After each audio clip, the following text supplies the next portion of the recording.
Hi అండి, అందరికీ నమస్కారం. నా పేరు లలిత.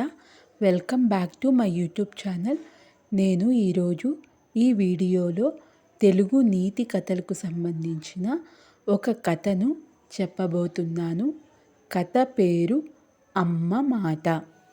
జలజల పారే నది ఒడ్డున ఉన్న ఒక చెట్టుపై ఒక పక్షి గూడు కట్టుకొని తన చిన్న చిన్న 3 పిల్లలతో సంతోషంగా కాలం గడుపుతున్నాయి. ఒకనాడు ఆ పక్షి తన పిల్లల మేత కోసం వెళ్ళి తిరిగి వచ్చే సమయానికి 3 పిల్లలలో ఒక పిల్ల గూటి నుండి తల బయటకు పెట్టి బయటి ప్రపంచం చూస్తుంది. అంతలో తల్లి వచ్చి ఆ పిల్లను కోప్పడి, ఇంకెప్పుడూ తల బయటకు చూడకూడదు, పొరపాటున క్రింద పడవచ్చు, లేక మన శత్రువులు హఠాత్తుగా వచ్చి ఎత్తుకెళ్ళవచ్చు. మీరు పెద్ద అయిన తరువాత నాలాగే బయటకు వెళ్ళవచ్చు అని ముద్దుగా మందలించింది.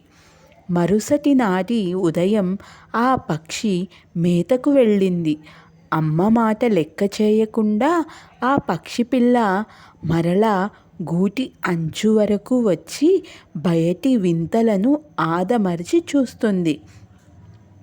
ఆ సమయంలో పెద్ద గాలి వీయడంతో పట్టుతప్పి కాలు జారి నదిలో పడి కొట్టుకొని పోయి ప్రాణాలు వదిలింది. ఇందులోని నీతి, పెద్దల మాట విననిచో ఆపదలు తప్పవు. ఇది అండి కథ. ఈ కథ మీకు నచ్చినట్టయితే లైక్ చేయండి, షేర్ చేయండి, సబ్స్క్రైబ్ చేసుకోండి. ఇలాంటి మంచి కథలతో మళ్ళీ కలుద్దాం. Thank you.